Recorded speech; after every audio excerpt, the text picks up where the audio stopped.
Okay, so imagine this for a second. You're sitting in a cubicle at the State Lottery Commission, and you're just watching the mechanics of it all day. You're printing tickets. You're validating millions for total strangers. Right. While you're staring at your own pay stub that, hasn't beaten inflation in 3 years. Exactly. It's a very specific kind of torture. It's got to create this psychological gap between where you are and where you feel you should be. And today we're looking at the case of a man named Perry Wingler. A man who decided to close that gap. On his own terms, yeah. Yeah. We've got his career notes starting from 1978, details on a really sophisticated long con, and the report from his retirement day in the year 2000. And that report reads more like a tragedy than a police file. It really does. And our mission here, it isn't just to recount a crime. We want to get into the psychology of it, of the perfect crime. And specifically the physical toll, the physiology of keeping a secret like that for so long. Yeah. But to get the end, you have to start at the beginning. In 1978, Wingler wasn't just, grabbing cash from a register. He was a technician. He was hands-on. Very.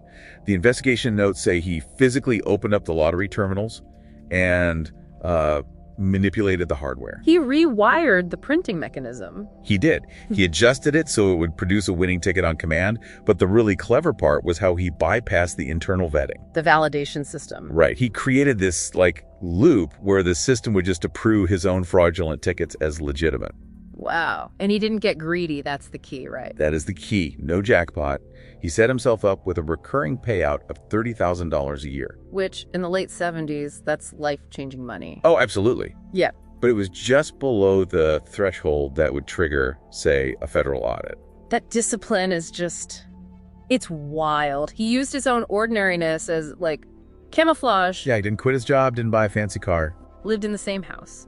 And he used the money to supplement what he thought was an unfair salary. He basically gave himself a shadow raise. And the rationalization there is so deep.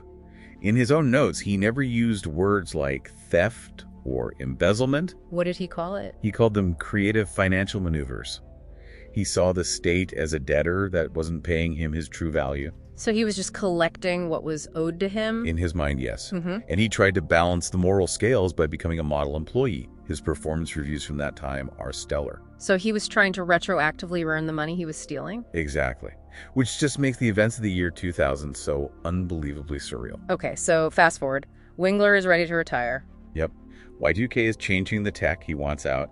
He's actually planning one last extraction, one final rigged ticket before he's done. But he never gets to do it. He walks into his boss's office for a standard exit interview, and the whole dynamic just flips. The boss isn't suspicious at all.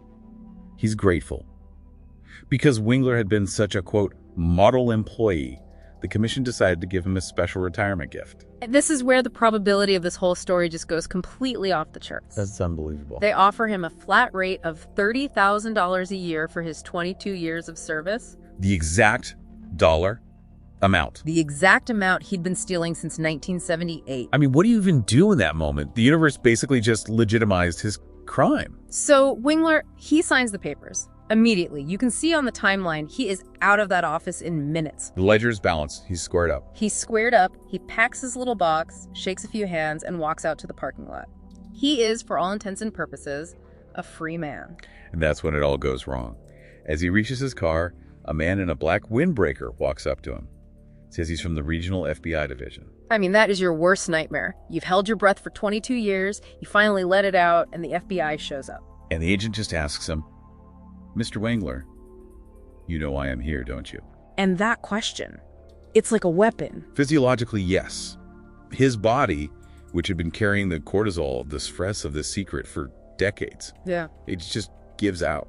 The report says his heart rate spiked so violently, his vision dimmed, he collapsed right there on the pavement. Died, believing the game was up. Believing the agent knew everything, but here is the single piece of information that makes this a tragedy, not just a crime story. The FBI didn't know a thing. They had zero evidence. So why was the agent there? He was headhunting. The agent was thinking about leaving law enforcement for corporate security, and he wanted off-the-record advice from a tenured expert like Wingler on how to have a long, stable career. You're kidding me. He just wanted to pick his brain. That's devastating. So the external threat was zero. The agent was harmless. Completely. There's the internal threat. The sheer weight of his own conscience is what killed him. He beat the system, he got the money, he even got the legal sign-off, but he couldn't survive his own guilt. It really makes you think about the biological cost of dishonesty. It does. It makes you wonder about the physical weight of the things we hide.